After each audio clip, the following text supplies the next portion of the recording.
प्यारे विद्यार्थियों, एक बार फिर आप सभी का भूगोल की इस ऑनलाइन कक्षा में स्वागत है।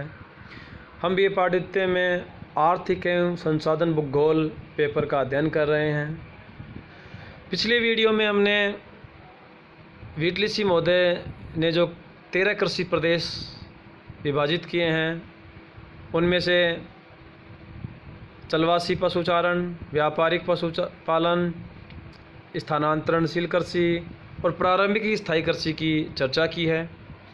आज के इस वीडियो में हम आगे के जो कृषि प्रदेश हैं उनकी चर्चा करेंगे, जिसमें आज का जो अपना कृषि प्रदेश है वो है चावल प्रधान गहन कृषि प्रदेश। तो चावल प्रधान गहन निर्वहन कृषि में चावल प्रमुख फसल होती है। यह कृषि अधिक जनसंख्या वाले प्रदेशों में की जाती है, जहां जनसंख्या के अनुपात में कृषि योग्य भूमि कम होती है। जैसे कि हमने चर्चा की थी कि जो गहन कृषि है या सघन कृषि है वो उन्हीं क्षेत्रों में की जाती है जहां जनसंख्या अधिक हो और कृषि योग्य भूमि कम हो, जिससे उस कृषि में या उन खेतों में साल में बार बार कृषि फसलें उत्पादित की जाती हैं, जिससे जनसंख्या का भरण पोषण किया जा सके। तो उस कृषि को गहन कृषि कहते हैं। तो चावल प्रधान गहन कृषि में भी चावल की खेती मुख्य होती है।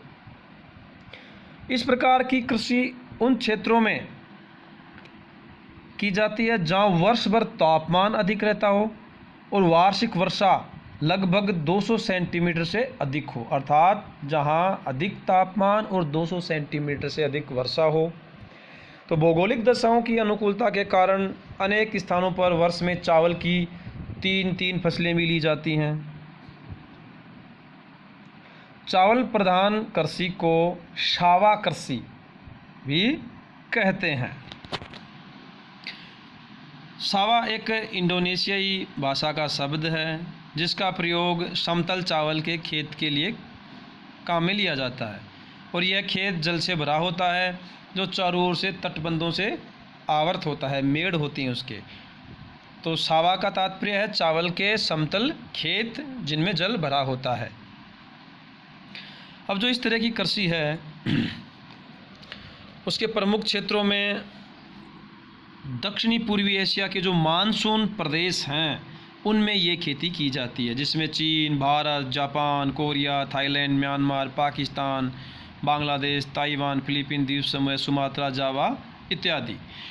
तो दक्षिणी पूर्वी एशिया के इन क्षेत्रों में चावल प्रधान गहन निर्वहन खेती की जाती है। देखिए मानचित्र में जो चावल प्रधान गहन निर्वहन कृषि है, तो ये जो क्षेत्र है विश्व में, यहाँ यह कृषि सर्वाधिक की जाती है, जहाँ की मुख्य फसल चावल है। अब इस कृषि की भी कुछ विशेषताएं हैं। इस कृषि में फसलों का पशुपालन की अपेक्षा अधिक महत्व होता है। कृषि सघन रूप में होती है, इसलिए पशुओं के लिए चारागाहों के लिए कोई जगह नहीं बचती। इस कृषि में खेत बहुत छोटे छोटे होते हैं, अर्थात सघन या गहन जो खेती होती है उसमें खेतों का आकार बहुत छोटा होता है और पीढ़ी दर पीढ़ी विभाजित होते रहते हैं, जिससे उनका आकार और भी छोटा हो जाता है। और कुछ एक जो अधिकांश भूमि है वो मेड़बंदी के रूप में बेकार हो जाती है। तो सघन खेती में खेतों का आकार छोटा पाया जाता है। इस कृषि में मानव श्रम का अधिक उपयोग होता है।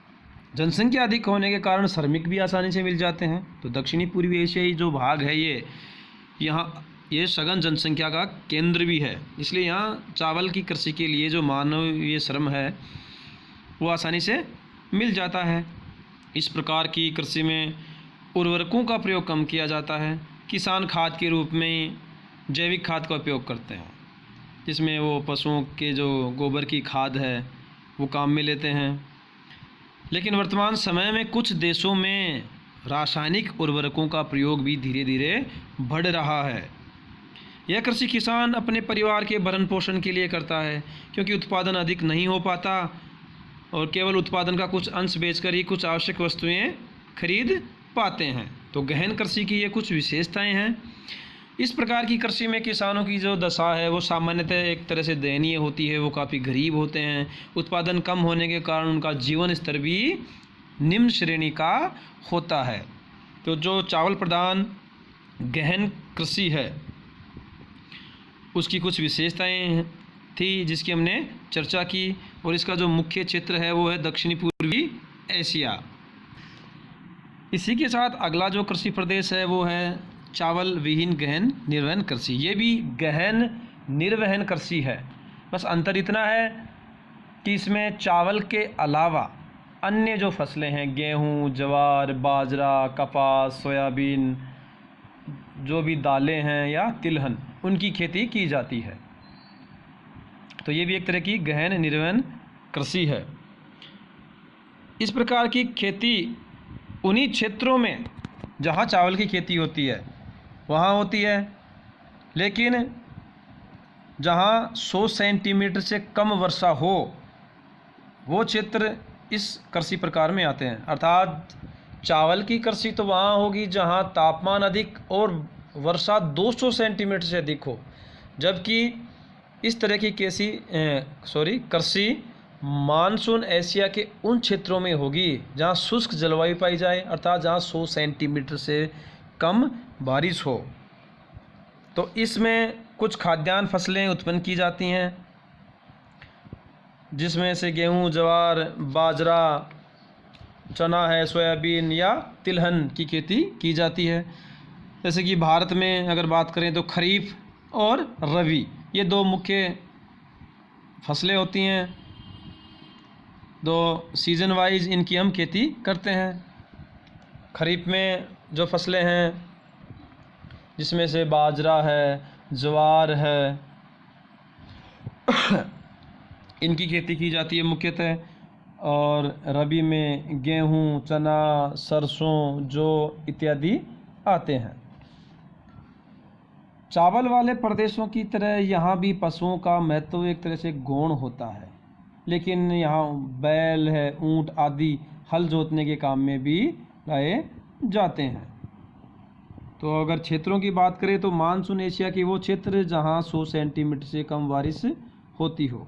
अब ये देखिए इस मानचित्र में दोनों प्रकार की कृषि दर्शाई गई है। चावल प्रधान की कृषि का संकेत है जिसमें ये आड़ी रेखाएं हैं, और चावल विहीन जो अन्य है उनमें ये डैश लाइन है। तो देखिए ये जो क्षेत्र है ये चावल प्रधान का है, और इसके अलावा ये जो क्षेत्र है ये चावल विहीन अन्य जो फसलें हैं जिनमें हमने बात की कि ऋतु के अनुसार अलग अलग फसलें ली जाती हैं। तो चावल प्रधान और चावल विहीन ये दोनों ही गहन कृषि में आती हैं। विटलिस मोदी ने अगला जो कृषि प्रदेश बताया वो है व्यापारिक बागाती कृषि प्रदेश, रोपण कृषि, कमर्शियल प्लांटेशन एग्रीकल्चर।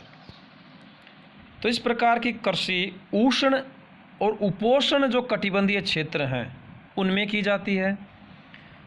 इस प्रकार की कृषि यूरोपीय लोगों ने अपने उपनिवेशीय प्रदेशों में शुरू की थी, अर्थात जो यूरोपियन देश हैं उन्होंने जो उपनिवेश बनाए थे विश्व भर में, और ख़ासकर उष्ण व उपोष्ण कटिबंध के जो क्षेत्र थे, जो उपनिवेश थे उनके, वहाँ इन लोगों ने ये कृषि शुरुआत की।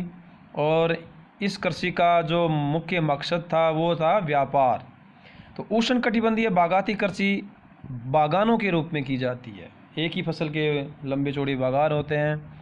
इसमें एक बार बागान लगा दिया जाता है तो कई वर्षों तक उससे उत्पादन लेते रहते हैं। बागानों का आकार बड़ा होता है, जो 40 से 50 हेक्टेयर से भी ज़्यादा बड़े होते हैं। सर्वप्रथम नर्सरी में बीजों को लगाया जाता है, फिर वहाँ से हटाकर अन्य जगह उनको रोपित करते हैं। यूरोपियन लोगों ने इन बागानों का जो विकास है वो अलग अलग देशों में अलग अलग फसलों के लिए किया। जैसे अगर उदाहरण के लिए बात करें, ब्रिटिश लोगों द्वारा भारत व श्रीलंका में चाय के बागान लगाए गए। इन्हीं लोगों द्वारा पश्चिमी द्वीप समूह में गन्ना और केला के बागान लगाए। फ्रांस के लोगों ने पश्चिमी अफ्रीका के कुछ देशों में कैमरून, आइवरी कोस्ट में कोको और कॉफ़ी कहवा के बागान लगाए। डच लोगों ने जावा इंडोनेशिया में गन्ना के बागान लगाए। स्पेनिश लोगों ने फिलीपींस में नारियल और गन्ना के बागान, और इसी तरह पुर्तगालियों ने ब्राज़ील में कहवा के बागान, कॉफ़ी के, जहां ब्राज़ील में कहवा बागानों को फेजेंडा भी कहते हैं। तो इस तरह यूरोपियन लोगों ने इस रोपण कृषि का विश्व भर में प्रचार प्रसार किया। इसलिए इस कृषि को E.P. थॉमसन महोदय ने सैनिक कृषि भी कहा, मिलिट्री एग्रीकल्चर। तो जो रोपण कृषि है या बागाती कृषि है वो उष्ण व उपोष्ण कटिबंध के क्षेत्रों में की जाती है, और इसकी शुरुआत यूरोपीय लोगों ने की थी और अपने उपनिवेशों में इसकी शुरुआत की। अब इसके जो प्रमुख क्षेत्र हैं उसमें लैटिन अमेरिका, जो दक्षिण अमेरिका और मध्य अमेरिका के कुछ देश हैं, जिसमें ब्राज़ील, कोलंबिया, मैक्सिको, पश्चिमी द्वीप समूह के Cuba, Guatemala, Puerto Rico, Costa Rica आदि। अफ्रीका महाद्वीप की बात करें तो गिनी तट, Ivory Coast, Congo Zaire, Kenya, Ethiopia, Tanzania, Malagasy आदि। दक्षिण और दक्षिणी पूर्वी एशिया की बात करें तो भारत में, श्रीलंका में, म्यांमार में, थाईलैंड में, मलाया, इंडोनेशिया में। तो विश्व में इस तरह की कृषि के मुख्यतः 3 क्षेत्र हैं: दक्षिणी अमेरिका और मध्य अमेरिका के क्षेत्र, अफ्रीका के कुछ भाग, और दक्षिण पूर्वी एशिया के कुछ भाग। तो मानचित्र में अगर अपन बात करें तो दक्षिणी अमेरिका के कुछ भाग ये हो गए यहाँ, साथ ही मध्य अमेरिका और पश्चिमी द्वीप समूह है, यहाँ ये खेती होती है। अफ्रीका में जो गिनी तट है यहाँ होती है, जायरे, ये जो मुख्य क्षेत्र हैं। भारत में इस तरह की खेती होती है, चीन में भी चाय की खेती होती है, और दक्षिण पूर्वी एशिया के ये देश हैं जहाँ मसालों की इनकी खेती की जाती है। तो इस तरह की खेती उष्ण व उपोष्ण कटिबंधीय भूभागों में की जाती है। भारत की अगर बात करें तो भारत में जो असम है, उत्तरी पूर्वी राज्य, वहाँ चाय के बागान हैं, और साथ ही दक्षिणी भारत में केरला है, तमिलनाडु है, वहाँ इलायची, काली मिर्च या मसालों की खेती मुख्यतः की जाती है। तो इस तरह बागाती कृषि इन मुख्य क्षेत्रों में की जा रही है। अगला जो कृषि प्रकार है वो है भूमध्य सागरीय कृषि, मेडिटेरेनियन एग्रीकल्चर। तो जैसा कि इसके नाम से ही स्पष्ट हो रहा है कि भूमध्य सागरीय कृषि, तो इस तरह की कृषि का जो नाम है एक भौगोलिक क्षेत्र के कारण इसका नाम पड़ा है। तो जो भूमध्य सागर है, यूरोप महाद्वीप और अफ्रीका महाद्वीप के मध्य का जो जलीय भाग है, उसके आसपास के जो देश हैं उनमें इस तरह की कृषि की जाती है।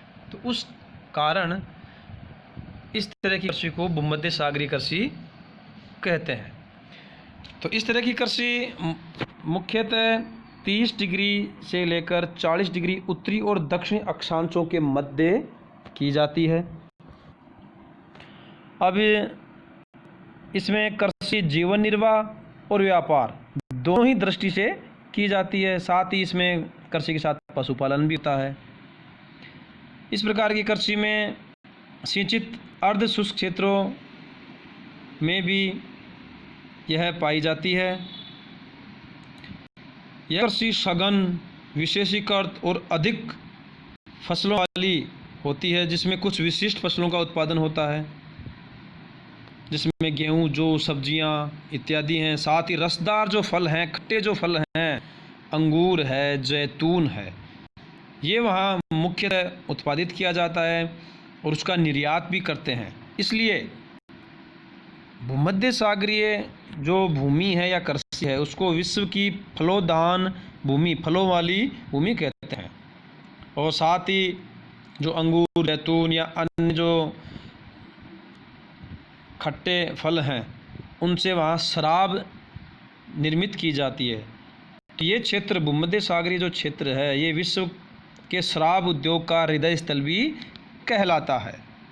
अब जो हमने चर्चा की कि ये किन किन क्षेत्रों में होती है, तो भूमध्य सागर के आसपास के जो क्षेत्र हैं, स्पेन, फ्रांस, टर्की, इटली, यूनान, Syria, Lebanon, Israel, Morocco, Algeria, Tunisia, अर्थात यूरोप के कुछ देश जो भूमध्य सागर के उत्तरी किनारे पे हैं, अफ्रीका महाद्वीप के देश जो भूमध्य सागर के दक्षिणी किनारे पे हैं, और एशिया महाद्वीप के भी कुछ देश हैं जो भूमध्य सागर के किनारे पे हैं।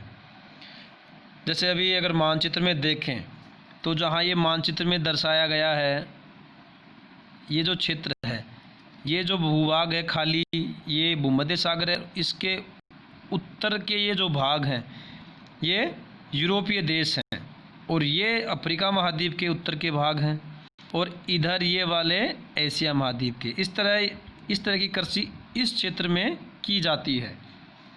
इसके अलावा अगर कुछ बात करें तो कैलिफोर्निया की घाटी में, मध्य चिली में, दक्षिणी पश्चिमी अफ्रीका और दक्षिणी ऑस्ट्रेलिया, देखिए कैलिफोर्निया जो उत्तरी अमेरिका में है, यहाँ भी इस तरह की कृषि होती है।